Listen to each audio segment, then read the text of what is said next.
Hello everyone, welcome to my channel Samanvay classes.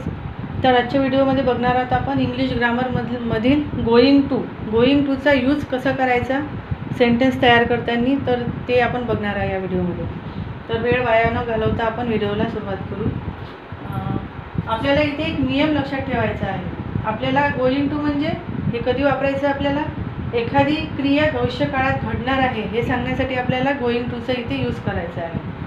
तर आपल्याला हा नियम लक्षात ठेवायचा आहे। एखादी क्रिया भविष्यकाळात घडणार आहे हे सांगण्यासाठी आपल्याला गोईंग टूचा इथे काय करायचं आहे, वापर करायचा आहे। आणि त्यासाठी आपल्याला फॉर्म्युला पण काय करायचा, लक्षात ठेवायचा आहे।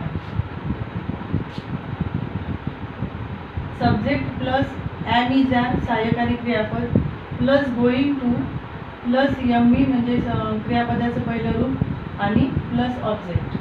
तर आपल्याला सुरुवातीला काय घ्यायचं आहे, सब्जेक्ट घ्यायचा आहे। त्यानंतर एम इज आर पैकी जे कर्त्याला जे सहाय्यकारी क्रियापद सूट होईल ते आपल्याला इथे काय करायचं आहे, यूज करायचं आहे। आणि त्यानंतर गोईंग टूचा यूज करायचा आहे। त्यानंतर क्रियापदाचं पहिलं रूप आणि ऑब्जेक्ट। तर आपण पहिले एक्झाम्पल बघू। You will finish in the time. काय आपले example, you will finish in the time. आपल्याला सुरुवातीला काय घ्यायचं आहे, काय आलेलं आहे आपलं सब्जेक्ट यू।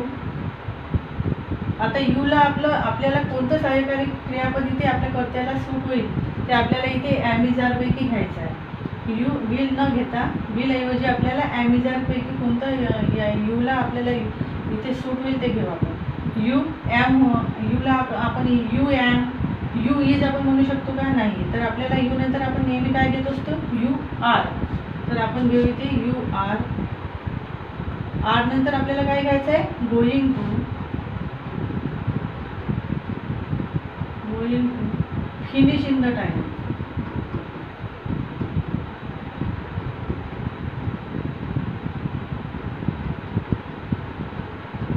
कसं झालं मित्रांनो आपलं सेंटेन्स तयार, you will going to finish in the time. आता दुसरं सेंटेन्स बघू आपण। Gopal will clean the house. आपली सब्जेक्टची सुरुवात कशाने झाली आहे, गोपाल या नावाने झालेली आहे। गोपाल सुरुवातीला घेऊन घ्यायचं, गोपाल।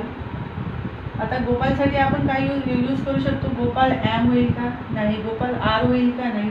गोपालसाठी आपण काय कोणतं सहाय्यकारी क्रियापद घेऊ, गोपाल इज गोईंग टू सहाय्यकारी क्रियापद नंतर going to clean the house.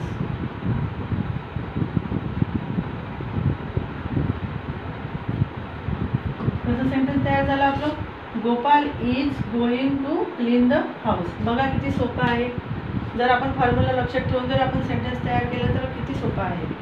आता तिसरं, mother will feed the child. इथे काय आलेलं आहे, सब्जेक्ट मदर आलेला आहे। तर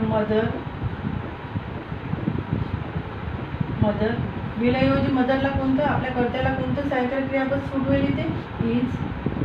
mother is going to feed the child.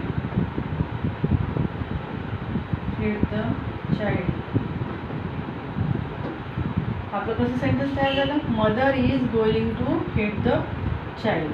आता 4 नंबरचं बघू। आता I am cook the dinner. बघा इथे आपलं कोणतं सहाय्यकारी क्रियापद आलेलं आहे, शाल। शाल पण काय आहे, सहाय्यकारी क्रियापद आहे। एम, आयला आपण नेहमी कोणतं आपण सहाय्यकारी क्रियापद आपण इथे वापरतो, am. I am going to सहाय्यकारी क्रियापद नंतर आपल्याला नेहमी लक्षात ठेवायचं आहे, गोईंग टू इथे यूज करायचा आहे। I am going to cook the dinner.